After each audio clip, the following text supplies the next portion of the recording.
What's going on, man? This is your boy Super Mario Man, and you are in the Yo with your boy. Today we're going to be talking about a new EQ from Slate Digital, and I'm not going to say it's new, but more of a updated and enhanced version of a previous EQ that they had in their complete all access bundle, and that is the Infinity EQ number 2. All right, this particular EQ was, in my opinion, a great digital EQ that needed some help. Okay, and they finally got around to it after so many years of enhancing and updating this particular plugin. Now, I'm not going to hold you. This plugin has some very, very, very great filters. Very great sounding plugin. Has a very warm tone to it for it to be a digital EQ, classified as a digital EQ or whatnot.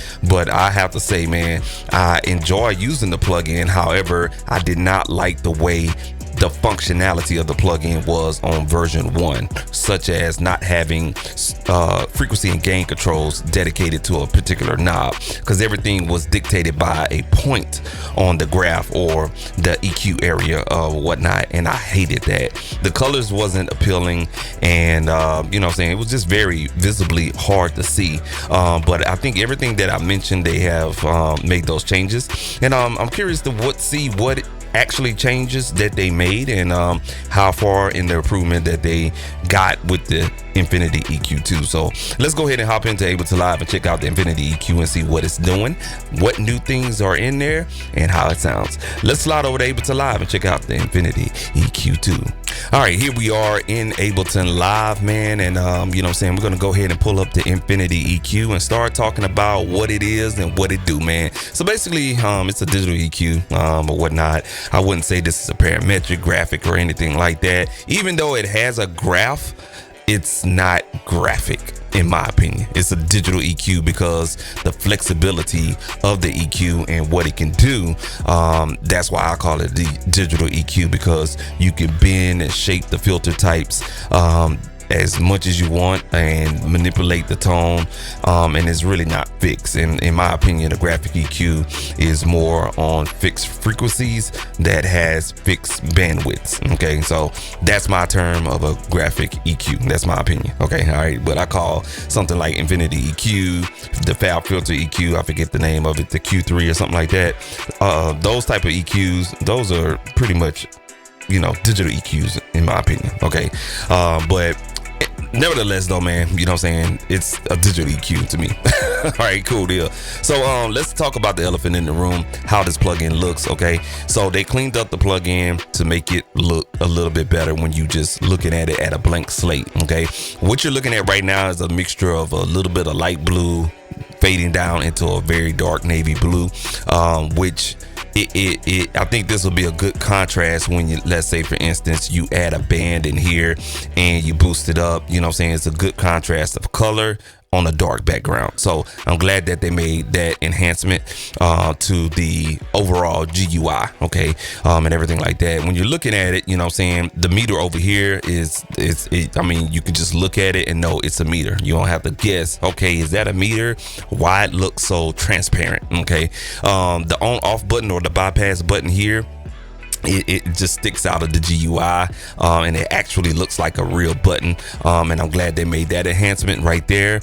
I don't remember this on the old plugin, but right here you have a display range, and you can choose different display ranges, and the display range is just basically, I'm gonna put it on auto and I'm gonna give you an example. So if I create a frequency band right here and I push this up, as I'm pushing up, I'm already at 10 dB. If I start pushing up some more, you'll notice that the graphic now, it resized itself for us the display range, or you know what I'm saying, I call the cut a boost range. And when we push it up right now, we're at 22 decibels. If we keep going, okay, it changed again. Okay, so what it's doing is compensating your cut boost range for as, okay, you visibly can see what you're doing here at a boost, and visibly you can see what you're doing at a cut, which kind of maintains the overall shape of the filter. Okay, if we put this on, let's say for instance 24 dB, what's going to happen is as you boost, you still have the curve, but then you'll notice that that little circle, which is representing the frequency and the frequency range of whatever you're affecting, it'll go out of visible display, and when you have it up there, it's kind of stuck in place. All right, so you have to kind of, you know what I'm saying, do some weird things to get rid of it. And now we're kind of in a position where it's kind of stuck up there. So what I got to do is change it to 36 dB and then bring it down. So that's what the auto function is to prevent that to happen. And every time you boost, okay? And yeah, to compensate if you make small boost right here. Okay, so it's a really good tool. It's your prerogative. You can keep it on auto or you can keep it on 36 dB, but notice if you make a small boost or a small cut, see how small that curve is, but if you put it on auto, it'll basically compensate what you're looking at. So I think overall that's a nice little enhanced feature right there. All right. Another obvious feature is when you create a frequency band, you'll notice that the frequency indication and the decibel indication has kind of like a dark gray background with the white numbers, and that is very easy to see. I know the old one, it was very hard to see the numbers, especially if you're a blind person like me that wear glasses or whatnot. It was very hard to see where you was at decibel and frequency wise, as far as the, you know, saying the indications on these tabs here, because it blended in with the overall background, which was black, and the background on these was black with a white box outline or whatnot. So it was very hard to see those numbers. I'm glad they kind of cleaned it up. And I have this laptop in very like another 1.5 feet away from my arm's length, so my arm has to be about a good 3 feet long. From shoulder to fingertips, about a good 3 feet long and 3.5 feet. So this screen is about 4 feet away from me, if not 3.5 feet, and I can see the numbers really great from my view right here. So that's another thing I want to kind of, you know, saying notate out. All right, so let's address the elephant in the room. Okay, so I'm gonna get rid of this right here. You'll notice this box down here, and it says double click the EQ area to enter infinity. So to get started in here, basically you want to double click in this area to create a frequency band. All right, and basically what I've been doing during the duration of this video. So when you double click in here, now you created one frequency band, and you can move that freely on the EQ area is what they call it, or whatnot. But you'll notice right here at the bottom, you have this box right here, and this box is basically what all of this information does right here in the middle. Okay, it does some of that. Okay, the only thing it doesn't do, or should I say a couple of things it doesn't do, is change the frequency type in the bottom part of this box, and also adjust the Q bandwidth. Okay, and also switch it from mid-side to stereo, and a blend of mid-side stereo as well, and a couple of other features for us locking the frequency in place.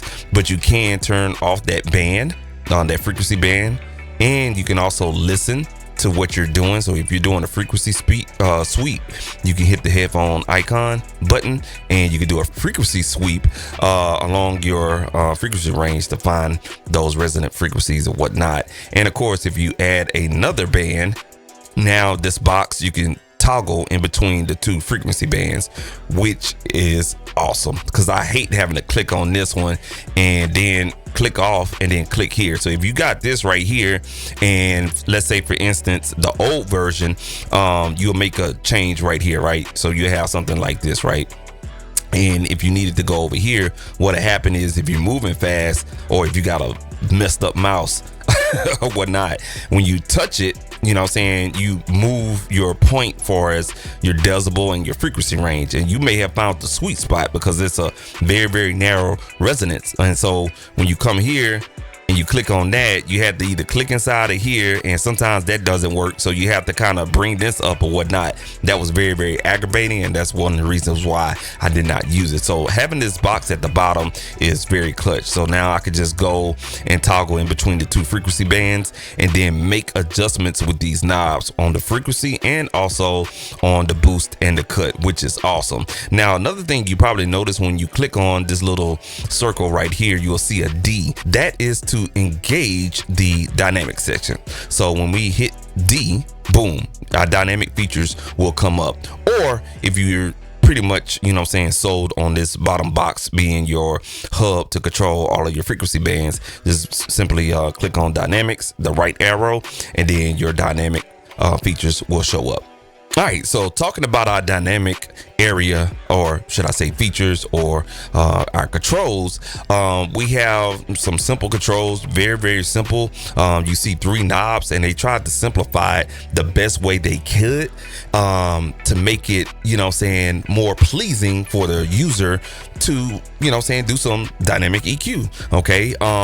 This is very, from the looks of it, it looks very easy than some dynamic EQs that I have tried in the past. Everybody loves Fab Filter EQ. I'm not going to say the name because we all know what EQ that is, but I do not like that EQ. I kid you not. I hate the Fab Filter EQ because the dynamic controls and the regular frequency and gain controls, I hate that space look to it. You know what I'm saying? This looks a little bit better, but I hated it. I hated it. Then Studio One introduced their Pro EQ dynamic functions, and I liked it. It was very simple and straight to the point. And then Plugin Alliance has one. It's called the Kirchhoff EQ. And if I said that correctly, don't hold me to it, but I think it's the Kirchhoff EQ. It's an awesome plugin. Very big, but as far as the GUI layout is concerned, but it gives you a ton of different filter types, analog model filter types in a dynamic section. It's almost there. The way they explain in their nomenclature as far as adjectives explaining the dynamic features is a little bit off and stuff like that. But this right here is straight to the point. And let me show you why. All right, so let's start with this knob right here, okay? What we're going to do, we're going to focus on this first band that we created. We're going to bring this down just a little bit, okay? Now, as we turning it up, you'll notice that we have this little perforated line right here, and that is to control your dynamic range. Okay, so if you're operating in the EQ area, you can control your dynamic range by pulling this circle with the 2 arrows up and down, and now you're controlling your dynamic range. Okay, so your dynamic range, for as you want to attenuate the particular frequencies in this frequency range, you'll pull it down. If you want to boost these frequencies in this particular frequency range, you will pull it up. So you got upward compression, downward compression, that simple. All right, or you can just control this knob, make it very, very simple. Now what's cool is this right here. I'm gonna set this at 0, and I'm gonna set my gain at 0.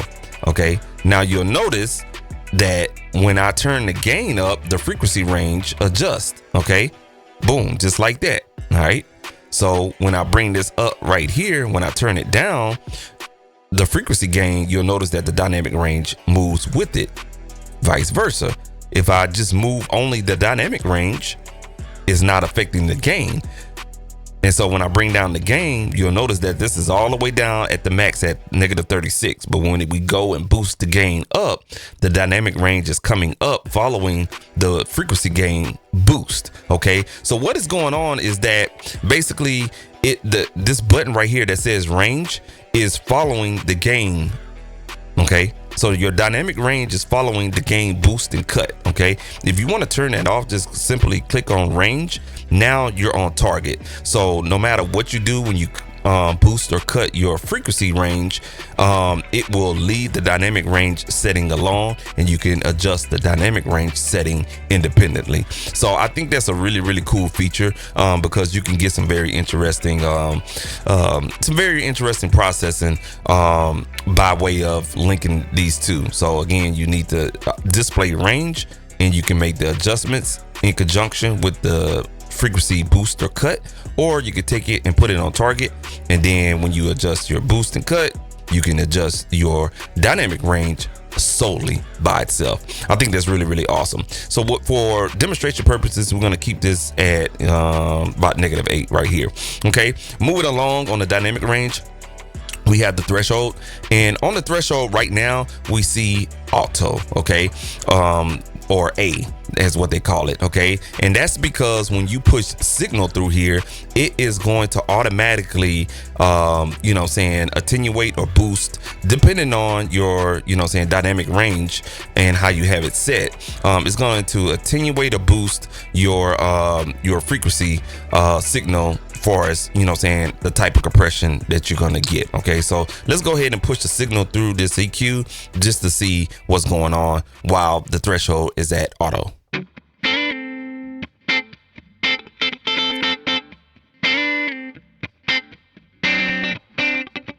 All right, so what we're going to do now is bring down the dynamic range a little bit more.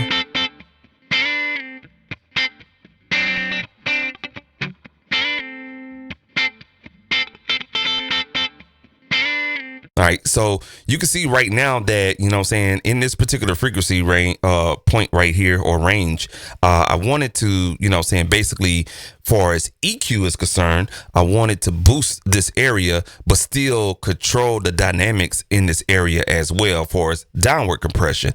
So when we hit play, you'll notice that the auto threshold is detecting the signal for as, the frequency range.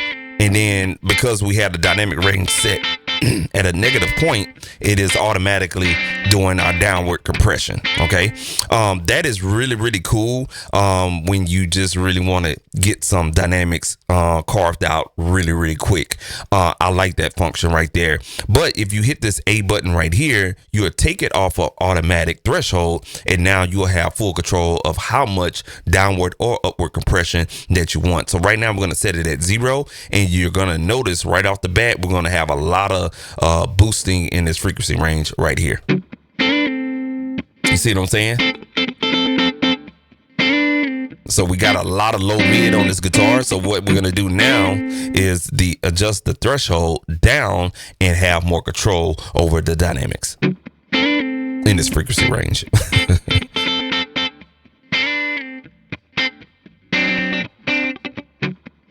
So this is really, really good when you want to have body to a particular instrument, but you don't want to have so much body, but you kind of want to control only this area. So you will see when we basically, let's say, for instance, bring the threshold back up to 0.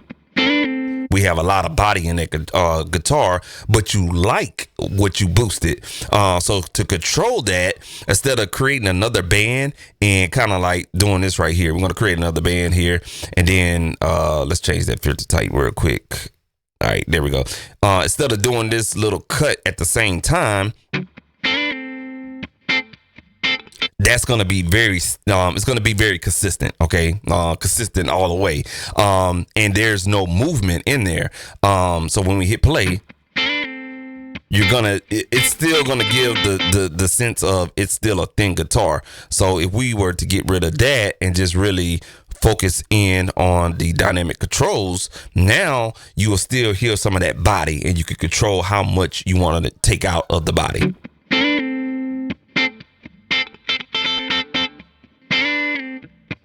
So you hear a little hint of that body in the guitar. And I'm quite sure you could automate this control just to give, some creative control for as the tone is concerned. So when it comes to dynamic EQ, I love dynamic EQ for taking some of those problematic frequencies out of certain instruments or mixes and still, keeping the true essence of the sound there or whatnot, man. Also in the dynamic section, you have a side chain function, or where you can actually, trigger some signal and utilize the dynamic functions in here. So let's say, for instance, you wanted a snare and you wanted that snare to, basically do some downward compression or some upward compression on this particular frequency range. You can set that up by way of the sidechain control right here. All right. And right here, you have this time knob. And this basically is kind of like an automatic attack and release knob right here. And then you have two buttons, tight and smooth. Tight is more than likely going to be a very fast attack and release, very fast attack and release time. And then smooth is going to be more of a mild, slow attack and release time. Let's go ahead and test that theory out. Let's pull back on the threshold a little bit. So So right now we're on the smooth setting. Let's take it to a negative value. Let's bring the 100% down. You can see it's reacting a little bit faster. Let's bring it back to the right. Oh yeah, it's very slow now. All right, let's go ahead and switch it to tight. So you can see now that it's moving a little bit fast, but the sound is actually is not as warm. That's because you have fast and attack release times. All right, let's move it to the right, to the left. Okay, yeah. Oh yeah, the Joker moving now. So on this setting, tight with a very low percentage, this will be good at taking out some hi-hats in a certain frequency range. So you may have a drum loop and the hi-hats are just a little bit too loud, but you don't want to affect the overall drum loop with some EQ or whatnot. You can just find out where the resonant frequencies of those hi-hats and then tame those hi-hats by way of dynamic EQ, man, and everything like that. So that is pretty cool, man. And it seems like you got a little minimize box here. So if you hit play, you can make your adjustments on the screen. If you need to bring in the controls, you can just unfold it. So it's a little fold box. I like that. That's nice. I like that. Cool. All right, bet, man. We're almost done here. Let's go ahead and turn off the dynamic controls here. So let's go ahead and set the dynamic range back at 0, threshold at 0, and let's check out what the EQ curves are doing. We're gonna go ahead and just delete this little band right here. And already when we played the guitar, it's a very nice sounding guitar. All right, so let's go ahead and do a little boost. And let's play with some of the filter types. All right, so that look like a high roll off. And that's a notch. That's a low roll off. Look like a band pass. Low shelf. Oh, this is a tilt EQ. Oh, that's nice. So the tilt EQ. Oh, that's sweet. So this is one of the new added filters that they added in here. That's hot. I like this. Oh man, I found the new EQ. I like this. All right, cool. Let's go back up here and go to the filter types right here. Okay, what is this? Okay, and that's a high shelf. Okay, bet. All righty. All right, cool. So we'll go over here. Now what we're gonna do is just kind of shape the tone a little bit. Let's make it a narrow. This is a wide Q bandwidth. So basically, we're changing the filter type curve so you can get a boxy sound. So that's a boxy sound. And look at the curve. The shape of the curve is in a box. So let's turn it up a little bit. So that's a boxy sound, type sound. And then we can make it more of a curve here. So if you like that boxy sound, you can bring it down and just move it around. Pretty awesome right there, man. So yeah, the curves, man, they sound really, really good. Very warm sound, or whatnot. I definitely like it, man. They definitely did their thing on the improvements, and everything like that. Let's try it on another type of sound here. I'm just gonna move it over to this synth sound right here, and let's go ahead and mute that and play this one.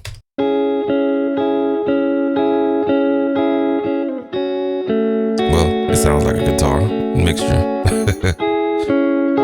Let's go ahead and create one here.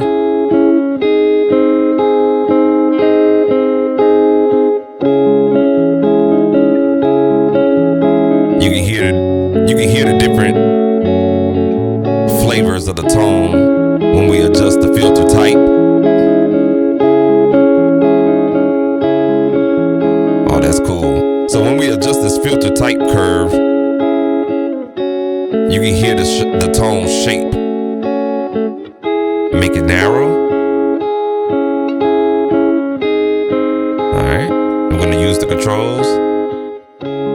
So let's say we got a resonant frequency right up in here. All right, that's a little loud point right here. All right, we're going to just bring that down to 0. And we're going to do a cut. Say you like that cut right there. All right, what we're going to do is enable the dynamic controls and now adjust our dynamic range. And I still want some of that resonant frequency as it was before. So I'm just going to adjust my dynamic range up. Now, what I'm going to do is tell the dynamic range, hey, I want you to make up the gain at about like right here. And I will tell you by way of the threshold how much of, you know what I'm saying, gain to come back up. Okay, so basically we got a cut, but I want to make up the gain, and I'm going to use the dynamic controls to do that. All right, so remember, we have this cut right here, but we're going to use the dynamic controls to make up the gain coming back over the 0 line. All right, so that's on auto right now. A little bit too much. So what we're going to do is just basically bring down our dynamic range. Right there. All right. So it's on auto threshold. And you'll notice that we still have that, you know what I'm saying, that resonant frequency range right here. So it's still kind of a little nasal and everything like that. But we can take the auto control off and have full range. So check this out. It's going to have a cut sound to it. All right. Now what we're going to do is adjust the threshold and start bringing back some of the original frequency range, or the original volume in this frequency range by way of the threshold.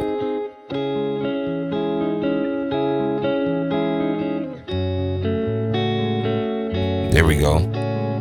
Very lightly, because if we go a little bit more, that particular gain in that frequency range is so strong.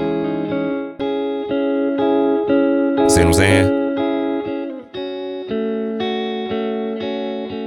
And boom, there it is.